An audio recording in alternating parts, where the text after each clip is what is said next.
Hello students, तो कैसे हैं आप लोग। वेलकम टू आवर चैनल पढ़ाई ली। दिस इज़ अमित कुमार द्विवेदी और आज हम क्लास 10th बिहार बोर्ड के एक अध्याय के बारे में जानेंगे समझेंगे, जिस अध्याय का नाम है द्विघात समीकरण। इस द्विघात समीकरण से आपके बोर्ड एग्जामिनेशन में हर साल वस्तुनिष्ठ प्रश्न हो या लघु उत्तरीय प्रश्न हो या दीर्घ उत्तरीय प्रश्न हो, इस द्विघात समीकरण से उसमें सवाल आएंगे ही आएंगे।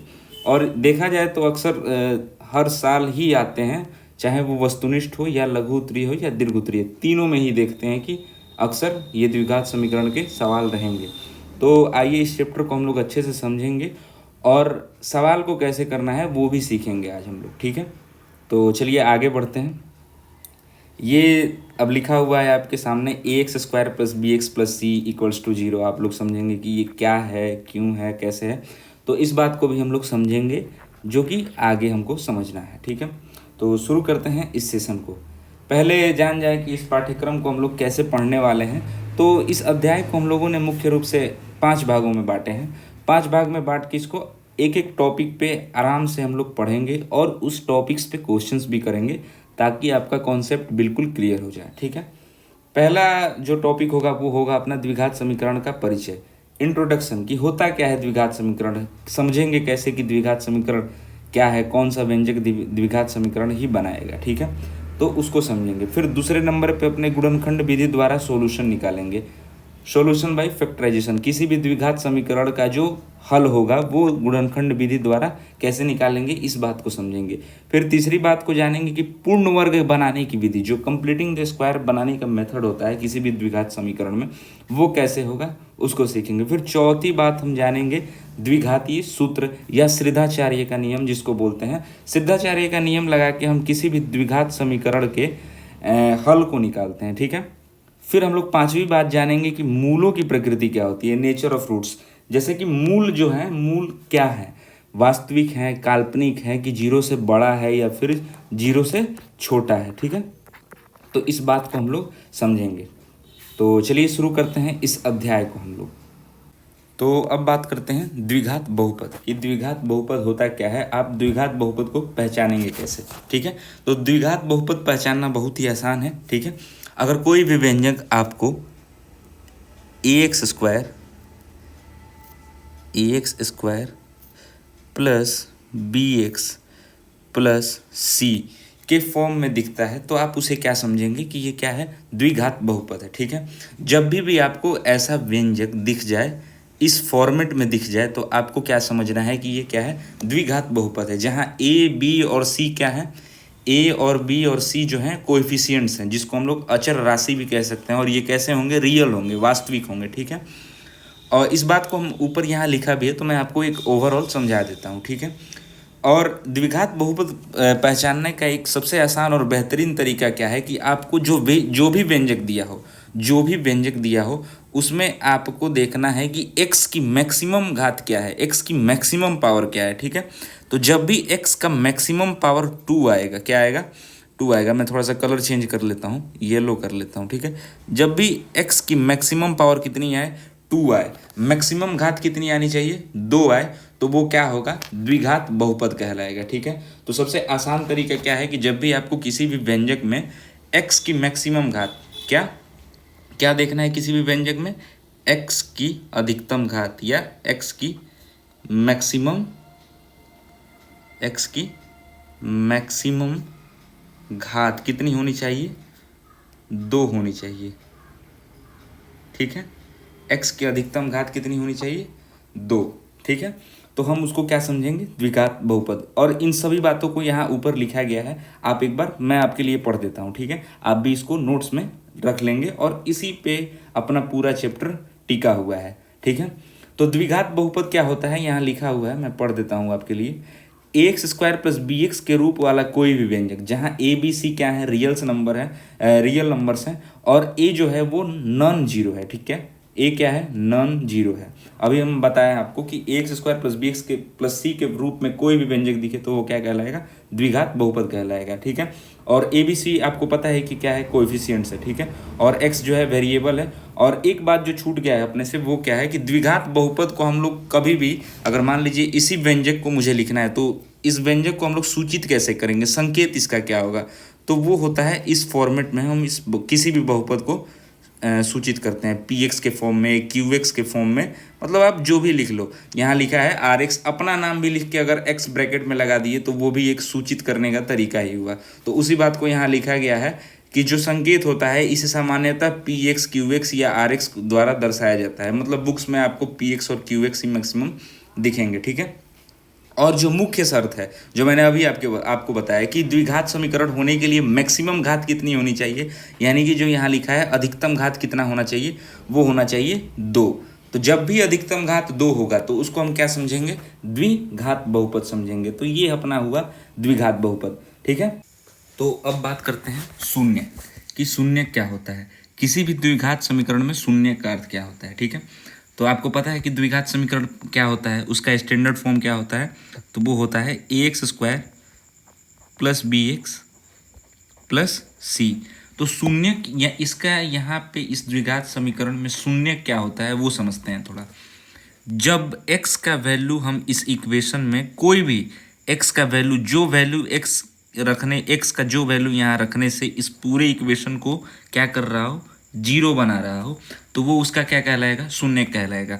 जैसे यहाँ लिखा भी है, परिभाषा पे गौर करें तो x के वास्तविक मान जो बहुपद a x square plus b x plus c के पूरे मान को शून्य कर देते हैं।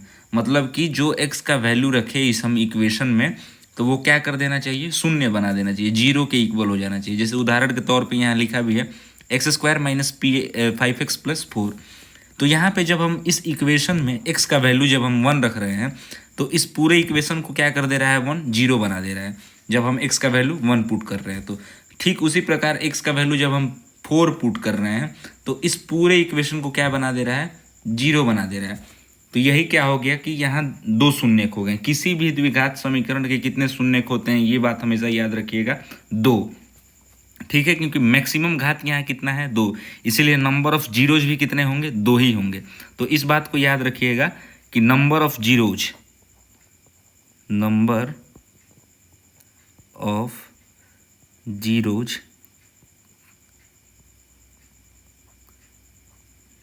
कितना होगा, 2 होगा। किसी भी द्विघात समीकरण में नंबर ऑफ जीरोज कितने होंगे, 2 होंगे, ठीक है। और एक बात और ये है कि यह आवश्यक नहीं है कि हर द्विघात बहुपद के शून्यक वास्तविक संख्या ही हो।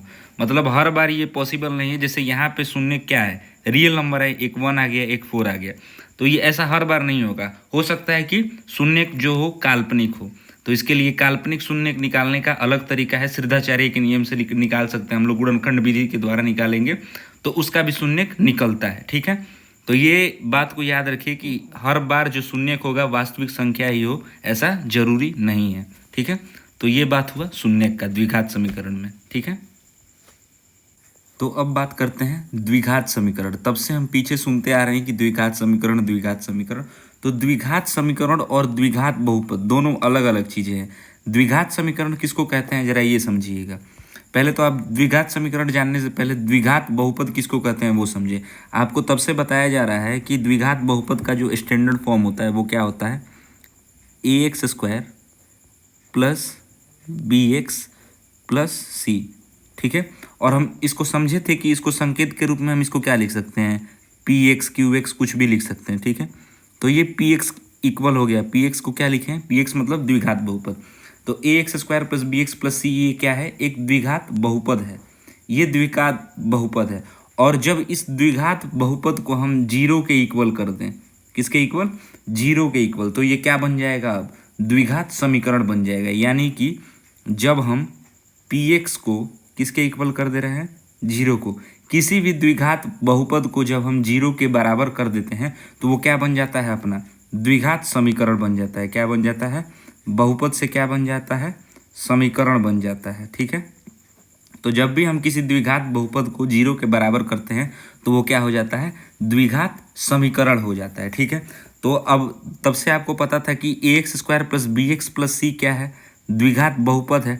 और जब हम स्टैंडर्ड फॉर्म है द्विघात बहुपद का, a x square plus b x plus c, और इसी बात को जब हम जीरो के इक्वल किए तो ये क्या बन गया, द्विघात समीकरण का मानक रूप बन गया। यानी कि द्विघात समीकरण का कोई पूछे कि स्टैंडर्ड फॉर्म क्या होगा, तो वो होगा a x square plus b x plus c, ठीक है।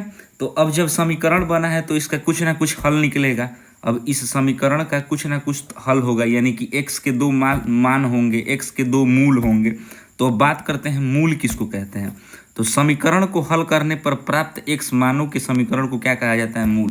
जब आप इस इक्वेशन को सॉल्व करिएगा तो x का आपको दो वैल्यू मिलेगा, ठीक है। तो जो x का दो वैल्यू मिलेगा तो आप उन दोनों वैल्यू को क्या कहेंगे, मूल कहेंगे। क्या कहेंगे, इस इक्वेशन का मूल कहेंगे। अब जैसे उदाहरण के तौर पे दिया हुआ है 5x² - 3x - 2 = 0। जब आप इस इक्वेशन को सॉल्व करेंगे तो आपको दो मूल मिलेंगे। क्या मिलेंगे, दो शून्य भी मिलेंगे और दो मूल भी मिलेंगे। तो ये जो दो मूल आएंगे x के, x का जो मान आएगा दो, सॉल्यूशन आएगा कि x का वैल्यू यहाँ क्या रख रहे हैं तो 0 आ रहा है। अब जैसे मैं आपको यहाँ रख के दिखा रहा हूँ कि ये जो एग्जाम्पल है अपना 5x² - 3x - 2 = 0। तो अब सोचिए कि यहाँ x का क्या वैल्यू रखेंगे कि यहाँ क्या आ जाए, 0 आ जाए। तो यहाँ जो x का वैल्यू रखने पे 0 बनाएगा तो वही उसका क्या हो जाएगा, मूल हो जाएगा, और वही उसका क्या हो जाएगा, शून्यक भी हो जाएगा। तो शून्यक और मूल कितने होते हैं किसी भी क्वाड्रेटिक इक्वेशन में, किसी भी द्विघात समीकरण में, तो दो होते हैं। तो ठीक है, तो आप इसको खुद से करिएगा कि इस इक्वेशन में x का वैल्यू हम क्या रखें कि 0 आ जाए, और कमेंट सेक्शन में बताइएगा कि यहाँ x के मूल कितने आएंगे, ठीक है। तो मैं ये काम आपके ऊपर छोड़ रहा हूँ। तो ये हुआ मूल और ये हुआ द्विघात समीकरण, ठीक है।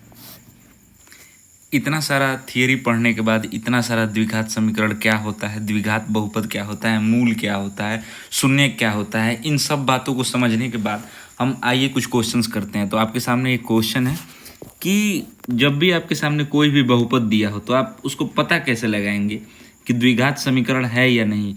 तो आप सोच रहे होंगे कि जाँच शुरू कैसे करें, लेकिन आपके मन में दिमाग में सवाल आ रहा है कि जांच शुरू कैसे करें कि ये द्विघात समीकरण है या नहीं। तो बहुत ही आसान तरीका है। आपके सामने ये जो क्वेश्चन दिया है x + 15 × x - 13 = 0। तो आप इसको पता कैसे लगाएं कि ये द्विघात समीकरण है या नहीं। तो सिंपली आप पहले मल्टीप्लाई कर दें। x + 15 × x - 13 है, तो आप इसको सिंपली मल्टीप्लाई करें। तो इसको मल्टीप्लाई करने पे क्या आ जाएगा, x² - 13x, ठीक है, + 15x - 13 × 15, ठीक है। ये आपको समझ में आ रहा होगा। तो द्विघात समीकरण पहचानने का क्या तरीका था, तो आपको हमेशा क्या देखना था कि मैक्सिमम घात कितना होना चाहिए, 2 होना चाहिए। तो आपको इस इक्वेशन में दिख रहा होगा, जब इसको हम मल्टीप्लाई किए इस बहुपद को, तो आपको दिख रहा होगा कि यहाँ x का मैक्सिमम घात कितना आ गया है, 2 आ गया। तो आप इसको सॉल्व कर लीजिएगा, ये -13 + 15x को सॉल्व कर लीजिएगा और ये 13 × 15 मल्टीप्लाई कर लीजिएगा। तो मुझे पहचानना क्या था यहाँ कि द्विघात समीकरण है या नहीं है। तो यहाँ x की जब मैक्सिमम पावर 2 आ गई, इसका मतलब क्या है कि यह द्विघात समीकरण है, ठीक है। तो पहचानना बहुत आसान है। जब भी आए इस प्रकार का क्वेश्चन तो आप पहले उसको मल्टीप्लाई कर लें, ठीक है, और x का मैक्सिमम पावर देखें। आपको द्विघात समीकरण पहचानने का सबसे आसान तरीका क्या है कि उस इक्वेशन में x की अगर मैक्सिमम पावर 2 है तो वो क्या है, द्विघात समीकरण है, ठीक है। अब बात करते हैं कि द्विघात समीकरण पहचानने के नियम क्या होंगे। अभी तो मैं आपको बताया हूँ कि द्विघात समीकरण पहचाना कैसे जाता है। सबसे आसान नियम क्या है कि x का घात देखेंगे, इस इक्वेशन में x का मैक्सिमम घात देखेंगे। तो क्या देखना है, x का मैक्सिमम घात, ठीक है, कि उस इक्वेशन में क्या है, 2 होना चाहिए। तो यहाँ कुछ रूल्स दिए गए हैं, आप इसको याद रखें, ठीक है। तो सबसे पहले दिए गए व्यंजक के कोष्ठक खोलें और उसे हल करें। जैसा कि मैंने आपको पिछले वाले एग्जाम्पल में बताया था कि उन दोनों इक्वेशंस को खोल के मल्टीप्लाई करें, ठीक है। फिर पदों को चर की घटती घात, यानी कि पहले सबसे बड़ा घात लिखना है। 2 आए, 3 आए, 4 आए, तो पहले सबसे बड़ा घात लिखें, x का पावर मैक्सिमम पावर लिखें, उसके बाद उससे छोटा लिखें, फिर उससे छोटा लिखें, ऐसे। फिर तीसरा स्टेप क्या करना है, देखिए कि क्या समीकरण ax² + bx + c = 0 के रूप में है। तो अगर है तो यानी होगा द्विघात समीकरण, यदि है तो वो क्या है, द्विघात समीकरण है। ax² + bx + c के रूप में है तो क्या है, द्विघात समीकरण है, = 0 हो। और b या c शून्य हो सकते हैं, लेकिन a कभी शून्य नहीं होना चाहिए। a हमेशा क्या होना चाहिए, नॉन जीरो होना चाहिए। आप शुरू से ही समझते आ रहे हैं कि ये हमेशा क्या होगा, नॉन जीरो होगा। ठीक है, तो आइए इस पे एक एग्जाम्पल लेते हैं। अभी पिछला वाला ही एग्जाम्पल से उसी प्रकार का एग्जाम्पल लेते हैं, जैसे कि x+3, ठीक है, और x+2 है, ठीक है, और ये किसके इक्वल है, जीरो के इक्वल है। तो आपको पहचानना है कि ये द्विघात समीकरण है या नहीं।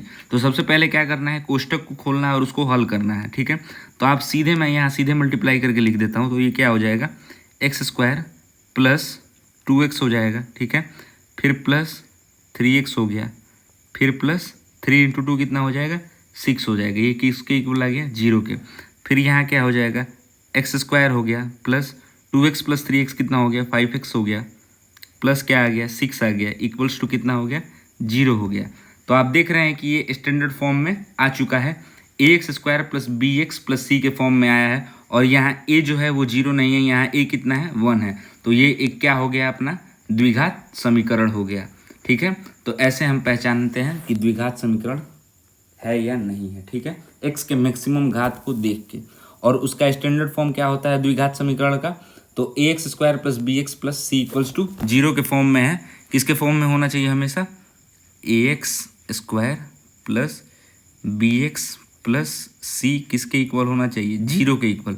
तभी क्या कहलाएगा, द्विघात समीकरण कहलाएगा। तो ये बात याद रखें आप। ठीक है, तो ये हुआ द्विघात समीकरण पहचानने का तरीका कह लीजिए, नियम कह लीजिए। ठीक है, तो अभी हमने कुछ नियम जाने कि द्विघात समीकरण को पहचानते कैसे। ठीक है, तो उसी पे ये एक सवाल है, आपको बताना है कि ये इक्वेशन क्या है, ये बहुपद जो है द्विघात समीकरण है या नहीं है।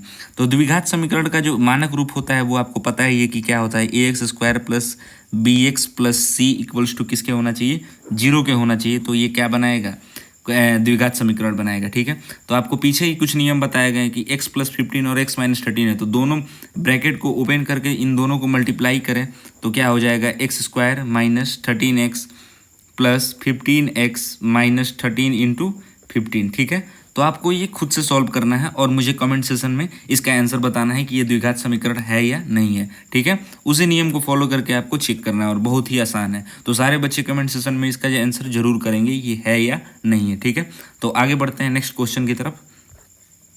अब अगला क्वेश्चन अपना क्या है, तो x+2 का होल क्यूब = 2x³ - 4 है। तो इसको भी आप चेक करके बताएं कि ये द्विघात समीकरण है या नहीं। ठीक है, तो ये भी आप ही को करना है। ठीक है, मैं बस हिंट दे देता हूँ कैसे करना है। यहाँ पे क्या है, आप पहले इस ब्रैकेट को ओपन करें। ठीक है, तो ये क्या आपको दिख रहा है, a + b का होल क्यूब दिख रहा है ना। तो a + b का होल क्यूब सारे बच्चे जानते होंगे क्या होता है, a³ + b³ + 3a² b + 3ab²। ठीक है, तो इस फॉर्मेट पे आप इसको ओपन करेंगे, फिर ये 2x³ - 4 है, तो दोनों को इक्वेट करेंगे तो आपको लास्ट में पता चल ही जाएगा कि ये क्या है, द्विघात समीकरण है या नहीं। इफ़ अगर ax² + bx + c के फॉर्म में, c = 0 के फॉर्म में आ गया ये इक्वेशन सॉल्व करने पे, तो ये क्या है, द्विघात समीकरण है। तो सारे बच्चे इसका भी कमेंट सेशन में हमें आंसर बताएंगे। ठीक है, तो अभी तक हमने द्विघात बहुपद जाना, फिर द्विघात समीकरण किसको कहते हैं, मूल किसको कहते हैं, शून्य किसको कहते हैं, इन सारी बातों को हमने जाना। ठीक है, तो अब जो द्विघात समीकरण का मूल होता है वो दो नियमों से निकलता है। शुरू में ये आपको बताया गया था। एक होता है फैक्टराइजेशन के, मतलब मिड टर्म फैक्टराइज करके आप दोनों मूल को निकालें, और एक होता है श्रीधाचार्य के नियम से। ठीक है, तो श्रीधाचार्य के नियम को हम आगे देखेंगे और अभी देखते हैं कि गुणनखंड विधि से कैसे हम इस इक्वेशन का मूल निकालेंगे। ठीक है, तो कैसे निकालते हैं इसको हम पढ़ते हैं। ठीक है, आपके लिए मैं इसको पढ़ देता हूँ, फिर आगे जब हम क्वेश्चंस करेंगे तो आपको अच्छे से समझ में आएगा। तो पहले आप बस समझिए क्या कह रहा है कि कैसे मूल निकालेंगे। ठीक है, तो इस विधि का मुख्य उद्देश्य क्या होता है कि बहुपद ax² + bx को दो रैखिक गुणनखंड के गुणनफल के रूप में लिखना। ठीक है, दो रैखिक गुणनखंड यानी कि लीनियर फैक्टर में लिखना। लीनियर फैक्टर समझते हैं कि लीनियर फैक्टर क्या होता है कि जिसका मैक्सिमम पावर क्या है, 1 हो। तो अभी आप पीछे तब से ब्रैकेट खोल के मल्टीप्लाई जो कर रहे थे, तो वही क्या है कि दो जब लिखा हो x, जैसे कि आप x + 5 और ये एक x + 13 लिखे, तो ये क्या बन जा रहा है, दो लीनियर का गुणनफल बन जा रहा है। मतलब इन्हीं के इसी फॉर्म में लिखना ही क्या कहला रहा है, दो रैखिक गुणनखंड के गुणनफल के रूप में ही लिखना क्या कहला रहा है, गुणनखंड विधि कहला रहा है। ठीक है, तो इसमें क्या होता है, मुख्य सिद्धांत इसका क्या होता है वो समझेंगे जरा। ठीक है, तो मुख्य सिद्धांत क्या होता है कि हमें ऐसी दो संख्याएं ढूंढनी होते हैं, दो नंबर ऐसे ढूंढने होते हैं जिसको जोड़ने या घटाने पर मध्य का गुणांक प्राप्त होता है। मतलब कि अगर मान लीजिए कि आपके पास इक्वेशन है ax² plus bx plus c equals to 0। ठीक है, तो ये कहता क्या है, मध्य पद विभाजित करने का जो तरीका है वो कहता क्या है कि जोड़ने या घटाने पर, मतलब जोड़ने या घटाने पर मध्य पद का गुणांक प्राप्त हो। मतलब कि इसको जोड़ने या घटाने पर इसका क्या प्राप्त होना चाहिए, गुणांक प्राप्त होना चाहिए। और a और c का गुणनफल प्राप्त हो, गुणा करने पर a और c का, मतलब जब a और c को गुणा करे तो क्या मुझे मिले, b मिले। ठीक है, तो कौन कैसी दो संख्याएं, आप सोच रहे होंगे वो कौन सी दो संख्याएं, तो हम आगे देखेंगे कि वो कौन सी दो संख्याएं हैं। ठीक है, तो हल करने की जो प्रक्रिया है पहले आप उसको समझे। पहले आपको करना क्या है, a और c को गुणा करना है। ठीक है, फिर इस गुणनफल के ऐसे दो भाग करने हैं जिनका योग किसके बराबर हो, योग या जो माइनस सब्ट्रैक्ट कह लीजिए आप, वो किसके बराबर होना चाहिए, b के बराबर। और a b आपको समझ में नहीं आ रहा हो तो आप ऐसे समझिए कि ax² plus bx plus c equals to 0 है। ठीक है, तो a और सबसे पहला स्टेप क्या करना है, आप चरण 1 में क्या करेंगे, a और c को मल्टीप्लाई करेंगे। ठीक है, और दूसरे बार में क्या करना है कि a और c को ऐसे भाग में बांटना है कि किसके बराबर आ जाए, b के बराबर आ जाए। ठीक है, फिर मध्य पद को उन दो भागों को में तोड़कर लिखिए। फिर इन जो दो भाग आए हैं योग या माइनस, तो इसको उन दो भागों में तोड़कर लिखना है। ठीक है, फिर पदों का समूह बनाकर कॉमन निकालें। कॉमन निकालना आपको आगे सिखाऊंगा मैं, क्वेश्चंस करेंगे जब इस पे तो और अच्छे से क्लियर होगा। प्राप्त गुणनखंड को बारी बारी से शून्य के बराबर रखकर x का मान ज्ञात करें। ठीक है, तो अभी ये आप समझ रहे होंगे कि ये क्या क्या स्टेप्स हमसे फॉलो करवाया जा रहा है। जब आप इस पे एक क्वेश्चन करेंगे तो पूरा आपका कॉन्सेप्ट क्लियर हो जाएगा कि क्या ये कह रहा था स्टेप। ठीक है, तो चलिए क्वेश्चंस करते हैं, क्वेश्चन की तरफ जाते हैं। तो यहाँ एक समीकरण लिया गया है x² minus 5x plus c equals to, मतलब यहाँ 6 इक्वल्स टू 0 लिया गया है। ठीक है, तो मैं इसको यहाँ सॉल्व करता हूँ आपके लिए। क्या लिखा है, x² minus 5x plus 6 equals to क्या है, 0 है। ठीक है, तो ये एक इक्वेशन दिया गया है, क्वाड्रेटिक इक्वेशन दिया गया है, ये तो आपको दिख रहा है। तो सबसे पहला काम क्या है कि आप फर्स्ट एंड लास्ट को मल्टीप्लाई करना है, किसको किसको, a और c को। तो a और c को जब हम मल्टीप्लाई कर रहे हैं तो क्या आ रहा है, अपने पास 6 आ रहा है, यहाँ क्या है 1 है और यहाँ क्या है 6 है। तो इन दोनों को मल्टीप्लाई कर रहे हैं तो अपने पास कितना आ रहा है, 6 आ रहा है। तो 6 को ऐसे योग या घटाव के रूप में लिखना है कि क्या आ जाए, b आ जाए। तो क्या लिख सकते हैं हम, 2 और 3 भी 6 होता है, 2 इंटू 3 करें तो क्या आएगा, 6 आ जाएगा ना। और 2 और 3 को जब हम जोड़ेंगे तो क्या आ जाएगा, 5 आ जाएगा। यानी कि 2 और 3 के फॉर्म में हम इस बीच वाले b को क्या करेंगे, तोड़ेंगे। ठीक है, तो ये क्या हो जाएगा, x², उसके बाद क्या हो जाएगा माइनस का 3x, माइनस का 3x और प्लस का माइनस का क्या हो जाएगा, 2x हो जाएगा। तभी तो माइनस माइनस मिल के क्या हो गया, प्लस हो गया और साइन बढ़ेगा आ गया। फिर प्लस में 6 इक्वल्स टू क्या आ गया, 0 आ गया। ठीक है, तो अब आपको कॉमन कैसे निकालते हैं ये समझिए जरा। कॉमन कैसे निकलेगा, तो इस x² माइनस 3x इसको एक साथ रखेंगे, फिर माइनस 2x प्लस 6 को एक साथ रखेंगे। तो यहाँ से क्या कॉमन बाहर निकल रहा है, यहाँ से ध्यान से देखिए, तो x कॉमन निकल रहा है, x कॉमन निकल रहा है ना। तो x कॉमन निकालने का मतलब क्या हुआ, इसको x लिखे, तो जब एक x बाहर निकल गया तो यहाँ क्या बच गया, x बच गया। और यहाँ से भी एक x बाहर निकल गया तो यहाँ क्या बच गया, 3 बच गया। ठीक है, अब फिर यहाँ से -2 कॉमन निकाल लीजिए आप, क्या निकाल लीजिए, -2 कॉमन निकाल लिए। तो यहाँ क्या बच गया, x बच गया और यहाँ क्या बच गया, 3 बच गया, +3, सॉरी -3। ये माइनस प्लस क्या हो जाएगा, माइनस हो जाएगा। तो थोड़ा सा यहाँ से एरर है, तो ये क्या हो जाएगा आपका -2 और ये हो जाएगा x -3। ठीक है, ये किसके इक्वल हो गया, 0 के इक्वल हो गया। तो अब आप देखें, कॉमन निकालने के बाद आपको क्या करना है, इन दोनों को एक साथ रखना है और ये दोनों क्या आना चाहिए, हमेशा ये दोनों जो ये और ये है सेम आना चाहिए। ठीक है, तभी आप सॉल्यूशन निकाल पाएंगे। तो अब इसको 2 बार लिखने की ज़रूरत नहीं है, ये x-2 हो गया और x-3 जो कॉमन निकला है उसको एक बार लिख लिए, ठीक है। तो ये हो गया और ये किसके इक्वल है, 0 के इक्वल है। तो अब x-2 को एक बार 0 के इक्वल कर दें और फिर एक बार x-3 को 0 के इक्वल। तो यहाँ से x की एक वैल्यू क्या आएगी, 2 आएगी और यहाँ से x की एक वैल्यू क्या आ जाएगी, 3 आ जाएगी। तो 2 और 3 क्या हो गए, इसके मूल हो गए। 2 और 3 क्या हो गए, इस इक्वेशन के मूल हो गए, ठीक है।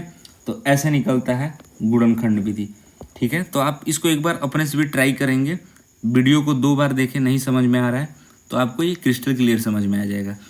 सबसे पहले एक बार और समझ लिए क्या करना है, ए और सी को मल्टीप्लाई करना है, ठीक है। पहले इस फर्स्ट को और लास्ट को मल्टीप्लाई किए, तो मल्टीप्लाई करने पे कितना आ रहा है, 6 आ रहा है।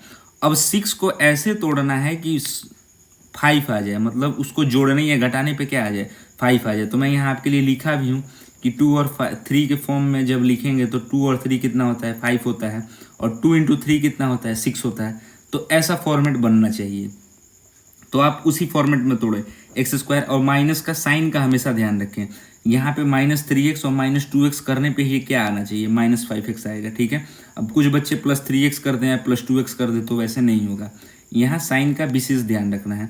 तो ये क्या हो जाएगा, x² -3x -2x + c, 6 हो गया इक्वल्स टू 0, ठीक है। अब इन दोनों में कॉमन निकालेंगे, फिर इन दोनों में कॉमन निकालेंगे, उसके बाद उसको 0 के साथ इक्वेट कर देंगे। तो कॉमन निकालना आपको पता है, कॉमन मतलब कि क्या कॉमन है, तो यहाँ x कॉमन है, इसमें भी एक x है, इसमें भी एक x है, तो हम उसी x को क्या कर रहे हैं, बाहर निकाल दे रहे हैं। तो क्या बच जा रहा है, x-3 बच जा रहा है यहाँ पे, और फिर माइनस लिख रहे हैं। अब इसमें भी 2 है और इसमें 3, इसमें भी 3 है, मतलब कि हम जान रहे हैं कि यहाँ से अगर कांस्टेंट को कॉमन निकालेंगे तो यहाँ 3 बचेगा, तभी जाके ये दोनों सेम हो जाएगा। तो जब हम -2 को बाहर निकाल रहे हैं तो यहाँ क्या बच रहा है, x बच रहा है, और फिर माइनस प्लस माइनस हो जा रहा है, तो यहाँ -3 हो रहा है। अब फिर इन्हीं दोनों को किसके बारी बारी 0 के इक्वेट कर दिए, तो एक वैल्यू आ गई x=2 और एक दूसरी वैल्यू आ गई x=3। तो ऐसे मिड टर्म फैक्टराइजेशन से हम किसी भी क्वाड्रेटिक इक्वेशन का क्या निकालते हैं, किसी भी द्विघात समीकरण का मूल निकालते हैं, ठीक है।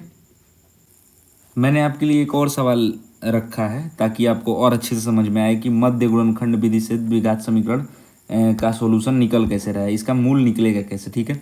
तो नियम क्या कहता है कि आपको फर्स्ट और लास्ट को मल्टीप्लाई करना है, यानी ए और सी को मल्टीप्लाई करना है। तो जब आप ए और सी को मल्टीप्लाई करेंगे तो वो क्या आ रहा है, 2 × 5 को मल्टीप्लाई करने पर कितना आ रहा है, 10 आ रहा है। तो उसके बाद अपना नियम क्या कहता है कि इस बीच वाले को ऐसा तोड़ना है, इस बीच वाले को ऐसे 2 भागों में तोड़ना है, ताकि जो इस 7 को ऐसे 2 भाग में तोड़ना है, ऐसी 2 संख्याओं में तोड़ना है, मतलब ये 2 संख्याएं जो भी हो ऐसा तोड़ना है कि इन दोनों का जो एडिशन और सब्ट्रैक्शन हो किसके इक्वल आना चाहिए, 7 के इक्वल आना चाहिए, और इन दोनों का जो मल्टीप्लिकेशन हो वो किसके इक्वल आना चाहिए, इस 10 के इक्वल आना चाहिए। इतनी बातें आप समझ रहे हैं तो आप क्वेश्चन कर लेंगे, ठीक है। तो इस 2x² मैं यहाँ एक बार और लिख देता हूँ कि इस 2x² + 7x + 5 = 0। तो वो जो नियम कहता है कि फर्स्ट और लास्ट को मल्टीप्लाई करें, तो फर्स्ट और लास्ट को मल्टीप्लाई करने पे कितना आ रहा है, 10 आ रहा है, ठीक है। तो जब 10 आ गया तो इस 7 को किन 2 भागों में बांटें, तो ये पहला भाग क्या हो सकता है, 2 हो सकता है, और दूसरा भाग क्या होता है, क्या हो सकता है, 5 हो सकता है। तभी तो सम 7 होगा, 2 और 5 जब सम रखेंगे तभी तो 7 हो रहा है, और 2 और 5 का जो मल्टीप्लिकेशन हो रहा है वो 10 हो रहा है। अगर वहीं आप यहाँ 2 रखें, यहाँ 4 रखें, तो यहाँ 2 रखें, यहाँ 5 रखें, यहाँ 2 और 4 रखेंगे तो ना ही सम 7 हो रहा है और ना ही मल्टीप्लिकेशन 10 हो रहा है। तो इसको ऐसे भाग में बांटना है ताकि जो सम है वो b के बराबर हो जाए, और इन दोनों का जो मल्टीप्लिकेशन है वो किसके बराबर हो जाए, a और c के मल्टीप्लिकेशन के बराबर। तो अपने पास क्या नंबर मिल गया, 2x और 5x मिल गया। तो क्या लिखेंगे यहाँ पे, 2x² + 2x + 5x, तो ये 7x बन जा रहा है, फिर +5 = 0। तो इतना काम करने के बाद आपको अब क्या करना है, कॉमन निकालना है। तो कॉमन इन दोनों के बीच ढूंढेंगे और फिर इन दोनों को एक साथ कॉमन ढूंढेंगे, ठीक है। तो यहाँ पे आपको कॉमन क्या दिख रहा है, यहाँ पे आपको कॉमन दिख रहा होगा 2x, क्या दिख रहा है कॉमन, 2x। तो जब आप 2x कॉमन लेंगे तो यहाँ पे क्या बचेगा, x बचेगा, 2x तो बाहर निकल गया तो एक x बचा है यहाँ पे, और यहाँ पे क्या बच जाएगा, 1 बच जाएगा। जब ये 2x पूरा बाहर आ गया तो यहाँ क्या बचा 1 बचा। फिर यहाँ से क्या आप कॉमन ले लेंगे, 5 आपको यहाँ कॉमन दिख रहा होगा, तो आप 5 को कॉमन निकालें तो यहाँ क्या बचा x बचा, और नीचे क्या बच गया 1 बच गया। ठीक है, इतनी बातें आपको तो दिख रही होंगी। और ये किसके इक्वल है, 0 के इक्वल है। तो कॉमन निकालने के बाद आपको हर बार क्या आना चाहिए, ये जो मिड वाला जो है यानी कि ये और ये सेम आना चाहिए सभी इक्वेशंस में। तो ये दोनों सेम आएगा तो इसको एक बार लिखना है। तो ये क्या बन गया, अब कॉमन लेने के बाद 2x + 5 हो गया, और दूसरा क्या हो गया x + 1 हो गया। और ये किसके इक्वल है, 0 के। तो एक बार 2x + 5 को 0 के इक्वल करेंगे, और फिर एक बार x + 1 को 0 के इक्वल कर देंगे। तो यहाँ से x की वैल्यू क्या आ जाएगी, ये -5 और फिर ये -2, कितना आ गया, x का वैल्यू आ गया -7, और फिर x का वैल्यू क्या आ गया -1 आ गया। तो इस बार जो सॉल्यूशन आया है वो कैसा है, निगेटिव है। तो एक x की वैल्यू क्या आ गई -7, और दूसरी क्या हो गई x -1। ठीक है, तो ऐसे करना है। जब आप 2-3 क्वेश्चंस को करेंगे तो आप बहुत आराम से द्विघात समीकरण को गुणनखंड विधि द्वारा सॉल्व कर सकते हैं। ठीक है, जिस बच्चे ने तोड़ दिया, मतलब यहाँ मेन काम क्या है, यहाँ a और c को मल्टीप्लाई करना और बीच वाले को 2 भागों में तोड़ना। टूट गया तो क्वेश्चन सॉल्व। ठीक है, और तीसरा काम क्या है, कॉमन लेना। तो कॉमन आप लेना जान गए हैं। ठीक है, तो ये यहाँ पे कुछ आपको 3 सवाल दे रहा हूँ मैं, और इन तीनों को आपको क्या करना है, होमवर्क में करना है। ठीक है, और होमवर्क में करके हमको कमेंट सेक्शन में इसका आंसर चाहिए। ठीक है, कमेंट सेक्शन में सभी बच्चे इन तीनों प्रश्न का उत्तर देंगे, और जो क्वेश्चन नहीं सॉल्व होगा तो उसको कमेंट में बता देना है कि सर ये वाला नहीं बना है, तो मैं उसके लिए अलग से डाउट सेशन रख लूँगा। ठीक है, तो यही होता है अपना सेशन ख़त्म आज के लिए। Thank you. और इसमें कुछ भी आपको डाउट हो तो आप मुझे कमेंट सेशन में बेझिझक पूछ सकते हैं। और इतनी सारी बातों को याद कैसे रखें, तो आप पहले वीडियो देखेंगे अच्छे से, पहले मेरे साथ सॉल्व करेंगे। जो मैं आपको क्वेश्चंस कराया हूँ उसको 2 बार सॉल्व करना है, 2 बार सॉल्व कर लेंगे, आराम से निकल जाएगा आपका काम। और क्वेश्चंस देखने हैं तो एनसीईआरटी में 1 से 1 क्वेश्चंस है, आप इतने कॉन्सेप्ट पे उतना क्वेश्चन करिए। फिर मिलते हैं नेक्स्ट पार्ट में। Okay, thank you.